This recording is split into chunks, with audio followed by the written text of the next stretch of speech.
लूका की इंजील बाब 16। फिर उसने शागिर्दों से भी कहा, किसी दौलतमंद का एक मुख्तार था। उसकी लोगों ने उससे शिकायत की कि ये तेरा माल उड़ाता है। बस उसने मुख्तार को बुलाकर कहा कि ये क्या है जो मैं तेरे हक में सुनता हूं। अपनी मुख्तारी का हिसाब दे, क्योंकि आगे तो तू मुख्तार नहीं रह सकता। उस मुख्तार ने अपने जी में कहा कि क्या करूं, क्योंकि मेरा मालिक मुझसे मुख्तारी छीने लेता है। मिट्टी तो मुझसे खोदी नहीं जाती और भीख मांगने से शर्म आती है। मैं समझ गया कि क्या करूं, ताकि जब मुख्तारी से मौकूफ हो जाऊं तो लोग मुझे अपने घर में जगह दें। बस उसने अपने मालिक के एक एक कर्जदार को बुलाकर पहले से पूछा कि तुझ पर मेरे मालिक का क्या आता है। उसने कहा, 100 मन तेल। उसने उससे कहा, अपनी दस्तावेज ले और जल्द बैठकर 50 लिख दे। फिर दूसरे से कहा, तुझ पर क्या आता है। उसने कहा, 100 मन गेहूं। उसने उससे कहा, अपनी दस्तावेज लेकर 80 लिख दे। और मालिक ने बेईमान मुख्तार की तारीफ की, इसलिए उसने होशियारी की थी, क्योंकि इस जहान के फर्जंद अपने हमजिंसों के साथ मुआमलात में नूर के फर्जंदों से ज्यादा होशियार हैं। और मैं तुमसे कहता हूं कि नाराजगी की दौलत से अपने लिए दोस्त पैदा करो, ताकि जब वो जाती रहे तो ये तुमको हमेशा के मस्कनों में जगह दे। जो थोड़े से थोड़े में दियानतदार है वो बहुत में भी दियानतदार है, और जो थोड़े से थोड़े में बददियानत है वो बहुत में भी बददियानत है।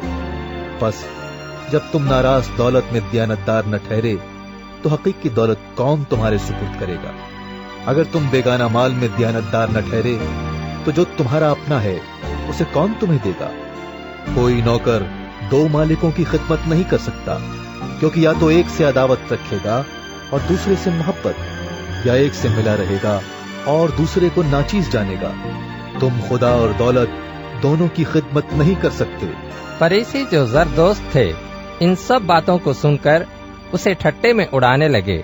उसने उनसे कहा, तुम वो हो कि आदमियों के सामने अपने आप को रास्तबाज ठहराते हो, लेकिन खुदा तुम्हारे दिलों को जानता है, क्योंकि जो चीज आदमियों की नजर में आली कद्र है वो खुदा के नजदीक मकरूह है। शरीयत और अंबिया यूहन्ना तक रहे, उस वक्त से खुदा की बादशाही की खुशखबरी दी जाती है और हर एक जोर मारकर उसमें दाखिल होता है। लेकिन आसमान और जमीन का टल जाना शरीयत के एक नुक्ते के मिट जाने से आसान है। जो कोई अपनी बीवी को छोड़कर दूसरी से ब्याह करे वो जिना करता है, और जो शख्स शौहर की छोड़ी हुई औरत से ब्याह करे वो भी जिना करता है। एक दौलतमंद था जो अरगवानी और महीन कपड़े पहनता और हर रोज खुशी मनाता और शान और शौकत से रहता था। और लाजर नामे गरीब नासूरों से भरा हुआ उसके दरवाजे पर डाला गया था। उसे आरजू थी कि दौलतमंद की मेज से गिरे हुए टुकड़ों से अपना पेट भरे, बल्कि कुत्ते भी आकर उसके नासूर चाटते थे। और ऐसा हुआ कि वो गरीब मर गया और फरिश्तों ने उसे ले जाकर अब्राहम की गोद में पहुंचा दिया, और दौलतमंद भी मुआ और दफन हुआ। उसने आलम अरवाह के दरमियान अजाब में मुब्तला होकर अपनी आंखें उठाईं और अब्राहम को दूर से देखा और उसकी गोद में लाजर को, और उसने पुकार कर कहा, ऐ बाप अब्राहम, मुझ पर रहम करके लाजर को भेज कि अपनी उंगली का सिरा पानी में भिगोकर मेरी जबान तर करे, क्योंकि मैं इस आग में तड़पता हूं। अब्राहम ने कहा, बेटा, याद कर कि तू अपनी जिंदगी में अच्छी चीजें ले चुका और इसी तरह लाजर बुरी चीजें, लेकिन वो अब यहां तसल्ली पाता है और तू तड़पता है।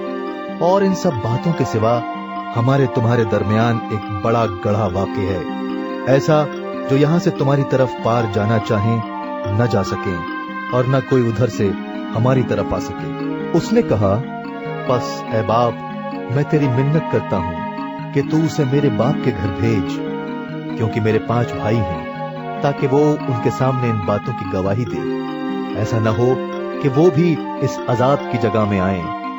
अब्राहम ने उससे कहा, उनके पास मूसा और अंबिया तो हैं, उनकी सुने। उसने कहा, नहीं ऐ बाप अब्राहम, हां, अगर कोई मुर्दों में से उनके पास जाए तो वो तौबा करेंगे। उसने उससे कहा, کہ جب وہ موسیٰ اور نبیوں کی ہی نہیں سنتے تو مردوں میں سے کوئی جی اٹھے تو اس کی بھی نہ مانیں گے؟